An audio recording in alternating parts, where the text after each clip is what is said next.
Salut à tous. Aujourd'hui, plein feu sur The Neon Demon, le nouveau film de Nicolas Winding Refn.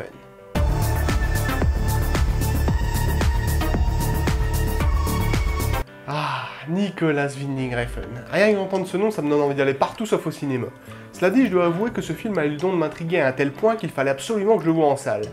Et le pire dans tout ça, c'est que même si on retrouve la mise en scène un peu glauque de Winding Refn, eh ben c'est pas si mal.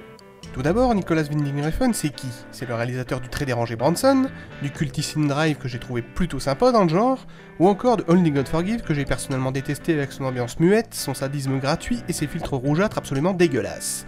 Mais je veux pas trop m'égarer, car il faut savoir que les films de Winding Refn arborent une esthétique très noire, un peu à la manière d'un David Lynch.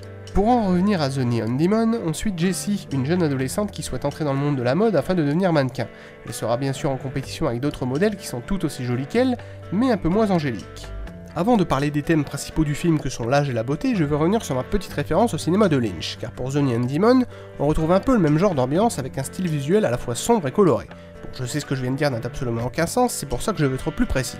L'ambiance du film est relativement noire, mais l'esthétique quant à elle arbore une palette de couleurs très riche, avec pas mal de néons fluorescents, mais aussi quelques-uns des filtres rougeâtres absolument dégueulasses de Only God Forgives.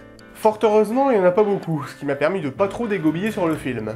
Des musiques électroniques viennent enrichir le rendu esthétique qui est donc plutôt bien géré dans l'ensemble. La photographie est pour le coup assez jolie, les actrices qui ont été castées pour le rôle de mannequin y sont forcément pour quelque chose, puisqu'elles sont toutes d'une beauté renversante. La beauté est d'ailleurs un des thèmes importants de ce thriller horrifique, et pour anecdote, sachez que Winding Refn avait un budget limité pour faire ce film, ce qui fait que par manque de moyens, les actrices n'ont pas pu être retouchées en post-prod. Donc toute la beauté physique que vous pouvez voir dans ce film est purement naturelle, et ça fait plaisir. Le deuxième thème important du film n'est autre que l'âge, qui est bien souvent lié à la beauté puisqu'elle ternit avec le temps. A l'origine, c'est Carey Mulligan qui devait incarner Jessie avant d'être finalement remplacée par Elle Fanning. Un choix plutôt judicieux puisque dans le script, Jessie n'a que 16 ans, et Elle Fanning en a 18, ce qui colle parfaitement. Carey Mulligan, quant à elle, a 13 ans de plus que Elle Fanning. Je veux bien croire que le maquillage rajeunit, mais à ce point-là, faut pas pousser quand même. L'âge est donc un point important du film, puisque lorsque Jessie débarque dans le milieu, sa jeunesse et sa pureté seront immédiatement remarquées et adulées par les gens du métier, ce qui ne manquera pas au passage d'attiser la jalousie des autres modèles, transformant ce doux rêve en véritable cauchemar. Encore un film bien strange donc pour ce malade mental qu'est Nicolas Winding Refn, car des scènes glauques, ce film n'en manque absolument pas.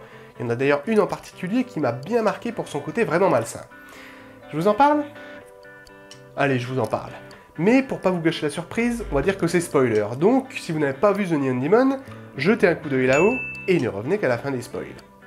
C'est parti. Jenna Malone, magnifique actrice qu'on a pu découvrir dans le meilleur film psychologique de tous les temps qui n'est autre que Donnie Darko, merci de ne pas me contredire à ce sujet, a accepté de jouer le rôle de Ruby dans The Neon Demon, et sous la direction de Winding Refn, elle va devoir littéralement se masturber en étant allongée sur un cadavre tout en l'embrassant langoureusement. Séquence nécrophile totalement glauque, certes, mais absolument sublime. Les gens pudiques vont trouver ça dégueulasse, les pervers et les nymphomanes vous diront que c'était relativement excitant. Et je ne suis pas impudique. Voilà pour ce thriller d'auteur horrifique totalement glauque, dérangé, dégoûtant et excitant. N'oubliez pas que le cinéma se traite avec intellect et émotion. Bisous à vous, beaucoup de perversité, soyez dérangés, ciao!